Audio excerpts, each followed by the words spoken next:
Hello students, I am Ravi Kumar from KV CRPF Mokama Ghat. आज हम लोग पॉलिटिकल साइंस का फर्स्ट चैप्टर पावर शेयरिंग यानी सत्ता की साझेदारी में हम लोग देखेंगे एकोमोडेशन इन बेल्जियम, यानी बेल्जियम में की जो समझदारी था, किस तरह से पावर को शेयरिंग किया, उसके बारे में हम लोग जानेंगे। ठीक है, तो जो बेल्जियम के जो लीडर थे उसने डिफरेंट पाथ यानी कोई और दूसरा रास्ता निकाला। जिस तरह से श्रीलंका पावर शेयरिंग के बारे में जो अपना पाथ अपनाया, जो रास्ता अपनाया, उसके अलग ही एक अलग तरीके से डिफरेंट पाथ अपनाया। एक कौन? बेल्जियम के लीडर लोग, जो बेल्जियम के नेता लोग थे, और उन्होंने पूरी तरह से वो समझ चुके थे कि जो रीजनल डिफरेंस है को एक साथ रहना पड़ेगा, एंड जो कल्चरल डाइवर्सिटी है, वहाँ जो सांस्कृतिक विविधता है बेल्जियम में, उनको वैल्यू देना पड़ेगा। यानी कि जो अलग अलग जो कम्युनिटी के जो लोग थे वहाँ, जैसे कोई जर्मन था, कोई फ्रेंच था, कोई डच था, तो उनके जो कल्चरल को, जो कल्चर था, उनको सांस्कृतिक, उसको भी वैल्यू देना पड़ेगा। ठीक है, ताकि ये लोग एक साथ एक देश में रह सके। जब तक वैल्यू नहीं दीजिएगा उसका कल्चरल डाइवर्सिटी की या फिर रीजनल जो डिफरेंसेस है, तो एक साथ लोग नहीं रह सकते हैं। ठीक है, तो कि एक साथ अगर एक देश में रह सकते हैं, तो इसलिए 1917 टू एंड 1993 में, 1993 में, 1970 से 1993 के बीच में बेल्जियम के जो लीडर थे, उन्होंने अपने एक कॉन्स्टिट्यूशन जो था, उसका जो संविधान था बेल्जियम का, उसमें 4 टाइम अमेंड्स यानी 4 बार उसको संशोधन किया, वहाँ के संविधान को, ताकि जो तीनों कम्युनिटी के जो लोग थे वहाँ, फ्रेंच, डच और जर्मन, उन लोगों के बीच में एक तरह की अरेंजमेंट बन सके। ठीक है, ताकि सभी लोग एक दूसरे के साथ एक कंट्री में रह सके, बिना किसी कॉन्फ्लिक्ट के, बिना किसी टकराव के, वो एक साथ रह सके। तो ये जो अरेंजमेंट था, जो अरेंजमेंट किया गया लोगों को एक साथ रहने के लिए,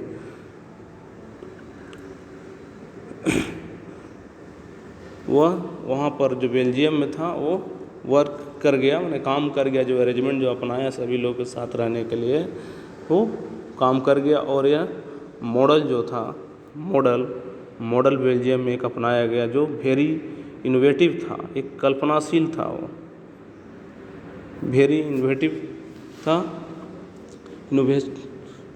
और ऐसा कोई और कंट्री नहीं कर पाया था इसके पहले। तो बेल्जियम का मॉडल के एलिमेंट्स के बारे में हम लोग जानेंगे कि कौन कौन से उसके मॉडल में बात था, जानकारी थे, उसके बारे में हम लोग जानेंगे। तो फर्स्ट नंबर में हम लोग जानते हैं कि वहाँ के जो कॉन्स्टिट्यूशन था,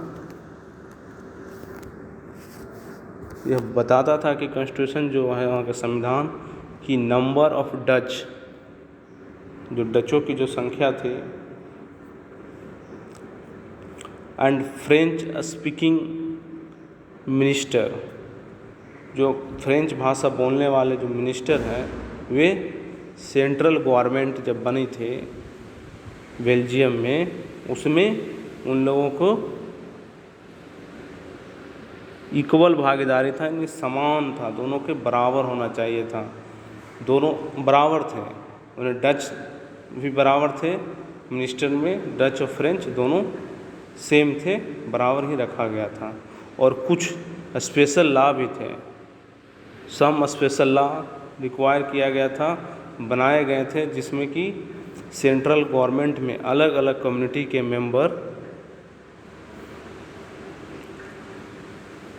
मेंबर हैं, उन दोनों की अलग अलग मेजॉरिटी के रिक्वायर होंगे, और कुछ चीज़ों को लागू करने के लिए, उसको अगर कोई चीज़ लागू करना हो या फिर कोई चीज़ों को फॉलो करने के लिए, तो इसका रिजल्ट क्या निकला कि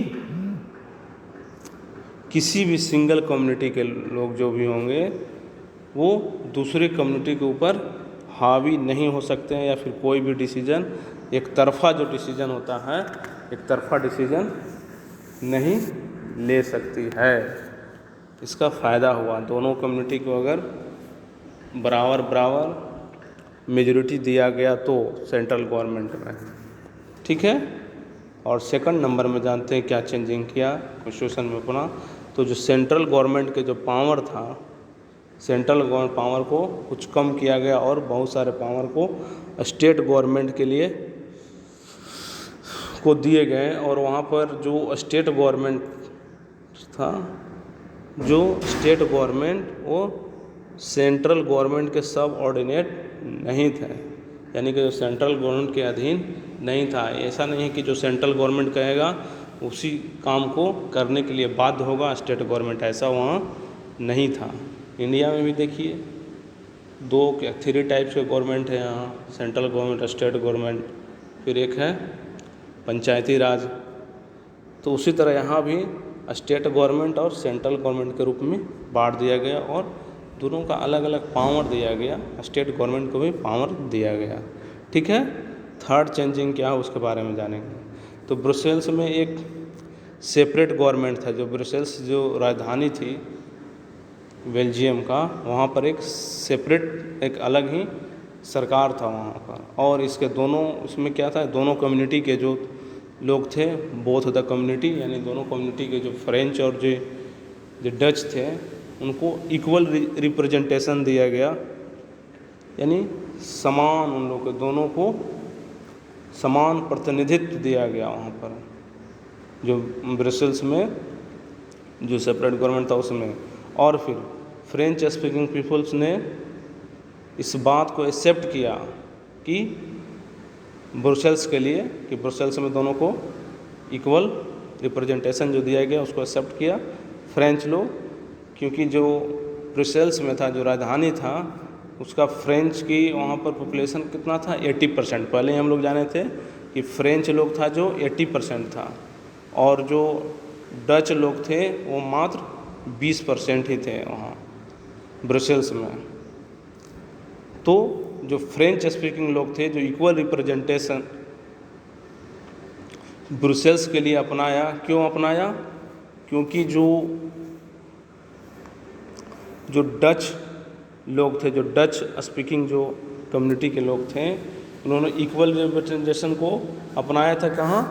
पूरा कंट्री में, यानी जो सेंट्रल गवर्नमेंट था उसमें दोनों की भागीदारी दिया गया था,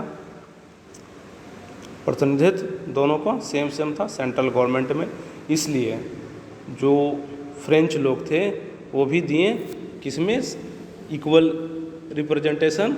तो ब्रुसेल्स में जो सेपरेट जो गवर्नमेंट था, जो बेल्जियम के राजधानी जो ब्रुसेल्स थे, उसमें भी इक्वल रिप्रेजेंटेशन दिया डच लोग को भी, ठीक है। तो ऐसा पर यहाँ पर एक इमेज है, देखिए, ये एक इमेज है जो किसी जगह का डायरेक्शन के बारे में बता रहा है, जिसमें देखिएगा कि 2 लैंग्वेज में इसमें लिखा गया है, एक फ्रेंच और डच, यानी हर एक जगह बराबर की भावना से देखा है कि हर एक जगह दोनों को सम्मान दिया गया, फ्रेंच लैंग्वेज का भी और डच लैंग्वेज के भी, ठीक है। इस तरह से देखिए दोनों के इक्वल रिप्रेजेंटेशन दिया गया हर एक जगह पर, ताकि लोग एक साथ रह सके, यूनिटी बना रहे देश में, ठीक है। आगे देखते हैं 4th नंबर में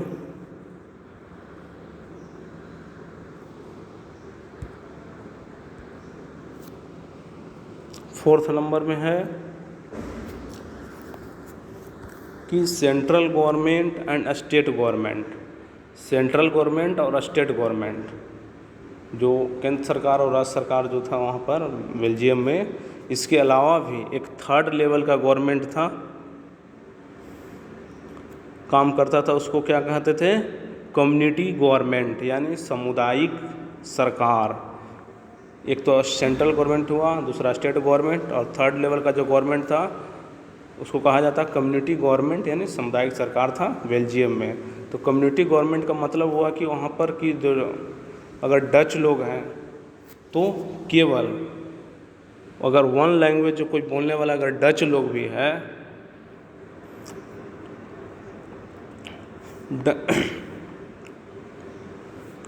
डच लोगों का एक गवर्नमेंट वहाँ पर होगा, जिसे हम कहेंगे कम्युनिटी गवर्नमेंट।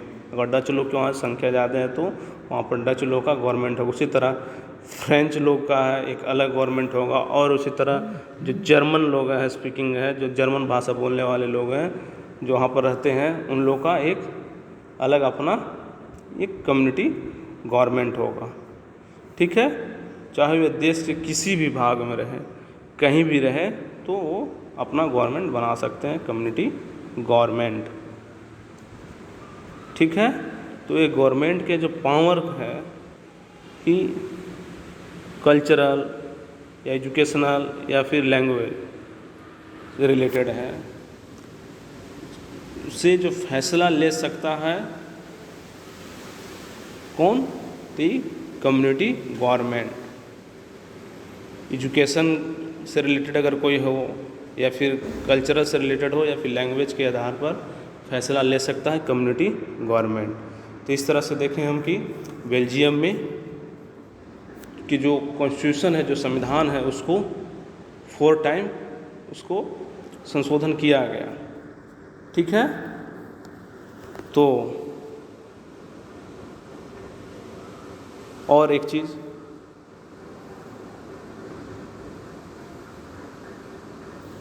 जो बेल्जियम का जो मॉडल था वो वेरी कॉम्प्लिकेटेड था, बहुत ही वो जटिल था, एक तरह से कॉम्प्लिकेटेड था वो। तो यह मॉडल एक तरीके से कॉम्प्लिकेटेड है। वहाँ के जो खुद रहने वाले जो लोग हैं बेल्जियम के, पीपल्स लिविंग इन बेल्जियम, जो बेल्जियम के रहने वाले लोग हैं, उसके लिए भी ये बहुत ही कॉम्प्लिकेटेड था मॉडल, बेल्जियम मॉडल। लेकिन यह जो अरेंजमेंट जो किया, अरेंजमेंट जो अपनाया, जो व्यवस्था किया, वो जो कि बहुत ही अच्छी तरह से वहाँ पर वर्क किया, काम किया।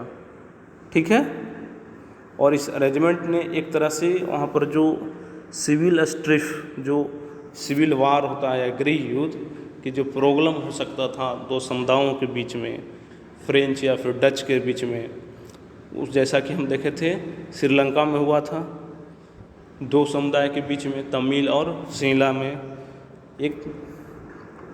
एक सिविल वार हो गया था।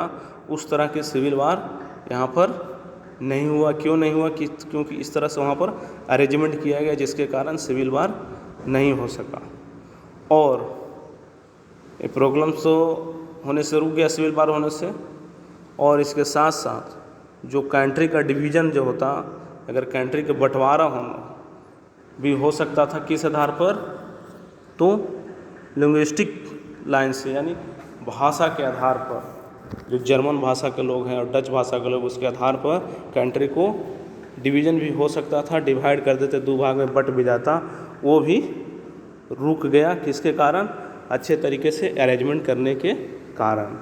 ठीक है, और जब यूरोप कंट्री के साथ आकर, और जो कंट्री थे यूरोपियन कंट्री, देश एक दूसरे के साथ आकर एक यूरोपियन यूनियन बनाए, यूरोपियन यूनियन, जो यूरोपियन संघ बनाए। और उन लोगों ने फैसला क्या किया कि उसका हेड क्वार्टर, यूरोपियन यूनियन का जो हेड क्वार्टर होगा वो ब्रुसेल्स में होगा। ठीक है, आगे हम लोग देखेंगे।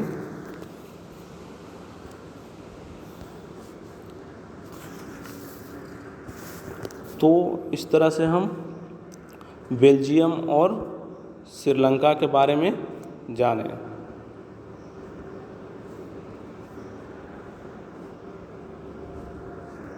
तो बेल्जियम और श्रीलंका से हमें क्या सीखने के लिए मिला, हमको क्या सीखे, ये दोनों जो स्टोरी था बेल्जियम और श्रीलंका के, तो उसके बारे में हम लोग जानेंगे। तो हम देखते हैं कि दोनों कंट्री में बेल्जियम और श्रीलंका दोनों एक डेमोक्रेसी है, वहाँ पर लोकतांत्रिक है दोनों देश, लेकिन दोनों जो कंट्री है बेल्जियम और श्रीलंका, दोनों ने पावर शेयरिंग की जब क्वेश्चन है वो डिफरेंटली रूप से हैंडल किया। दोनों का पावर शेयरिंग जो सत्ता के जो साझेदारी था वो दोनों का अलग अलग तरीके से इसको सोल्व करने की कोशिश किया। और बेल्जियम के जो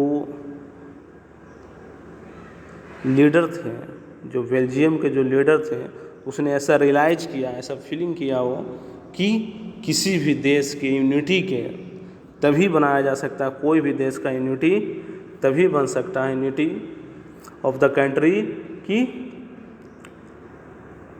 जब उसमें रहने वाले जो लोग हैं, जो पीपल्स हैं वहाँ पर, उनके जो फीलिंग है, फीलिंग को रिस्पेक्ट देना होगा, सम्मान देना होगा, और जो उनका इंटरेस्ट है अलग अलग डिफरेंट कम्युनिटी के लोगों का या फिर अलग डिफरेंट रीजन में जो रहते हैं उनको भी वैल्यू देना पड़ेगा या रिस्पेक्ट देना पड़ेगा, तभी एक देश में सभी लोग की यूनिटी बनाया जा सकता है।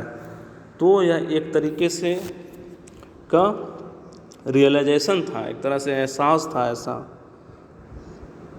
जिसकी वजह से क्या हुआ कि एक तरीके का अरेंजमेंट बन चुका, जहाँ पर कि लोग पावर शेयरिंग करने के लिए तैयार हो गए थे, पावर शेयर करने के लिए तैयार थे। जैसे बेल्जियम में नहीं था, बेल्जियम में जो डच और जो फ्रेंच लोग थे बोलने वाले, वो दोनों पावर शेयरिंग करने के लिए तैयार हो गए थे। दोनों कम्युनिटी के लोगों के फीलिंग को रिस्पेक्ट दिया गया, उनके जो इंटरेस्ट थे उनको रिस्पेक्ट दिया गया, तभी तो दोनों लोग तैयार हुए, ठीक है, और लोग साथ रहने के लिए भी तैयार रहे। लेकिन इसके एंगेस्ट में जस्ट ही श्रीलंका जो हुआ, इसका जस्ट उल्टा एग्जाम्पल पेश किया श्रीलंका में, कि वहाँ पर मेजॉरिटी जो कम्युनिटी के लोग थे, हम लोग पहले जाने थे, जो मेजॉरिटी कम्युनिटी यानी जो सिहला लोग थे, सिहला जो कम्युनिटी के लोग थे, वे उसने अपने जो डोमिनेल मिनोरिटी कम्युनिटी जो मिनोरिटी यानी अल्पसंख्यक जो कम्युनिटी के लोग थे, जैसे श्रीलंकन तमिल लोग या इंडियन तमिल लोग, उनको क्या किया, उन पर ज़बरदस्ती फोर्स करने की कोशिश की, और पावर को जो था उसको भी शेयर करने से वो रिफ्यूज कर गया था। वो शेयर नहीं किया, पावर शेयर करने से रिफ्यूज कर दिया कि हम पावर को तुमको नहीं दे सकते हैं, जो गवर्नमेंट का जो पावर होता है उसमें हम तुमको हिस्सेदारी नहीं बना सकते हैं, ठीक है। तो इससे क्या हुआ कि वहाँ पर देखिएगा सिविल वार भी हो गया, और इससे क्या होता है कि एक कंट्री की यूनिटी के में अंडरमाइन होता है, यानी एक तरह से कमज़ोर कर देता है। जब तक किसी भी देश में सभी कम्युनिटी को रिस्पेक्ट नहीं मिलेगा, तब तक किसी भी देश का यूनिटी नहीं हो सकता है, और अगर नहीं मिलेगा तो वो देश कमज़ोर हो जाएगा, वहाँ की एकता उस देश में नहीं रहेगी, ठीक है।